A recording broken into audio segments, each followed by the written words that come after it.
Welcome, guys. Okay, so good morning. I think most of you know me, so it's a good point because you will have more chance to understand what I will try to tell you this morning. So you are surrounded by a lot of French guys and girls, so not too bad, it could be worse. So Virginie asked me to somewhere start the seminar. So I am in Paso now since I will say 17 years, and my love story with Vine started 37 years ago. So I did more or less half of my life, professional life in Bordeaux, and half in Paso Robles. And definitely, I think when Thibault told you about the specificity of each place, it's not just a marketing world, but I think definitely the terroir has a huge impact. So after you can, I would say, make it even more evident in the whole process to end up to a specific wine, which is very representative of the terroir. But even, I will say, at L'Aventure, for example, it's a good example because I have 60 acres planted, and I will say 40 different blocks, and I can really tell you that the difference for the same grape can be huge. So that means it can be huge in the timing of ripening, in the whole process of the maturation, but after definitely the style of the wine by itself, coming from the berries, so coming from the soil, the origin of the soil, the exposure, the altitude, etc., etc. So I think definitely when we want really to go a little bit deeper to improve ourselves in terms of viticulture, it's very important to be very specific, and when we can, try to fine-tune, I will say, this approach to be the most dedicated for each block, and at the end, to your own place. So, definitely I will say, even the vintage for me is something very important, because I am first a grower, but I am also a winemaker, and I think that like a winemaker, the idea is always to adjust your feeling, your practice, winemaking practice to the characteristic of the fruit and so the characteristic of the vintage. So even I will say here in Paso, the difference between the vintages is less extreme than in France. Definitely, I think we can speak about vintage. Even sometimes we can compare some, we can put some in the same group, but definitely we have a vintage effect. And so every year I try to really adjust myself to the characteristic of the fruit. But when I say that, I don't just speak about me. I think that like a winemaker, what is interesting, it's more to, however, the style of wine you want to do or you can do, depending on your terroir, the money you have, the price you will have to sell your fruit or your bottle. It's always to try something who will match with what the terroir is able to give to you. So, for example, however, the condition, but if you're more in a growing, not in a bad way, but in a good way, in a growing approach, and you have to deliver 5 tons per acre, however, the reason, I think, well, first is to have the vine who can supply those 5 tons, so in terms of viticulture, you have already to have a good viticultural approach.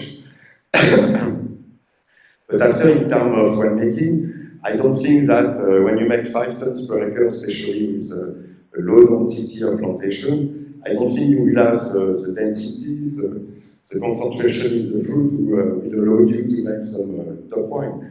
And so I think the idea when you make 5 tons per acre, like a winemaker, it's more to make a wine who will be perfectly balanced. You're not trying to go to looking for the density, but more the pleasure, and make a wine, so no long maceration. I would say try to make ready the one which will be representative of the fruit. And again, at the opposite, when you have more fruit, more denser fruit, with no yield, and you have the maturation of the fruit, definitely you can make some bigger wine and try to extract a little bit more. So I think that, I don't know if you understood me, but my point was more to try to say that, like a winemaker, you need, or I would say it's hard for me to say just like a winemaker, because all my life I've been a grower and a winemaker. And somewhere both are so I would say, connected together, and that's for me really the basement to have a chance to make a great wine. And sometimes when I've seen some big structure, the production manager is more or less fighting with the winemaker, it's a shame, because somewhere they should work hand in hand, because that's the only way to make a good wine. So after, I would say, I already answered a little bit to this question, what is a good wine? I think a good wine, first, a wine in general is a pleasure. So we have the tendency to intellectualize a little bit too much wine. So you are all professionals, so it's always interesting to speak about techniques. But at the end of the end, I think that a good wine is it's the one who gives you some pleasure. And like I told you at the beginning, that can be a light wine, but if everything is balanced, you have the fruit, you drink it. And at the opposite, if the wine is bigger, it has to be balanced too. And so I think balance is really the key word.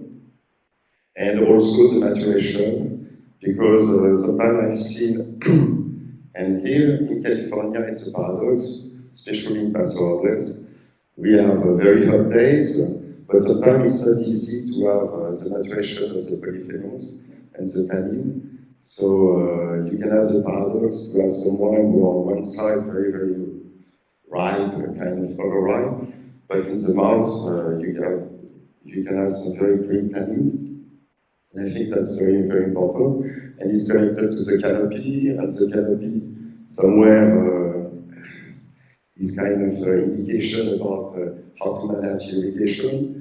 And I would say last year I learned a lot about that with Friton, because it was interesting to see what is a good balance. To have too much canopy is not interesting, to have not enough is not good too. So I think definitely Friton can at this level, or good management of irrigation can be a key of the success, especially when we have years, dry years like we got the last 3 years. But so yeah, for me a good wine is something which is very balanced, and at the end gives some pleasure. So like I said since the beginning, definitely everything is coming from the viticulture first. First, you need to have, I think, a nice piece of land, but to make a great wine. But you can make some very nice wine, like I said already, with less, I would say, personal or authentic soil. But yeah, if you have a great terroir, definitely, I think everything start and finish with the viticultural soil. So, like in the wine process, I think you have no miracle. It's just an attention of day after day to take care the best as possible. I would say also following the need of each block, because somewhere the demand of each block can be different. But definitely, it's in the practice. I'm used to say, in terms of viticulture, that at Aventure we try really to work more or less each block like if it was a vegetable garden of 100 square feet with 10 tomatoes plant.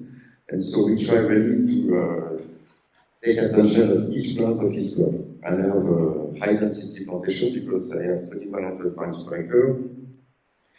And so, yeah, at the end, definitely, I think that it's very important to have your own empirical approach about the viticulture, but sometimes it's not bad, like for analogy, to have the support of the science, and most of the time, you know, even I believe, and now after 35 plus years of experience, even I believe my instinct and my feeling, but sometimes, you know, making some analyses or having a more scientific approach, sometimes I discovered that somewhere the science was confirming my feeling, but sometimes I have to recognize that my feeling was wrong or not very accurate, and I think the science can help a little bit.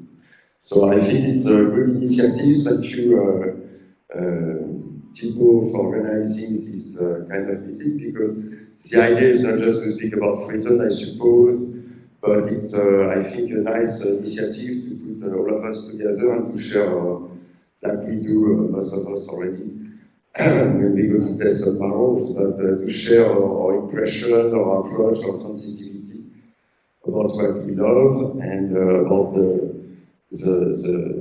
vines and the wine. So I hope you have a good morning. Thank you very much.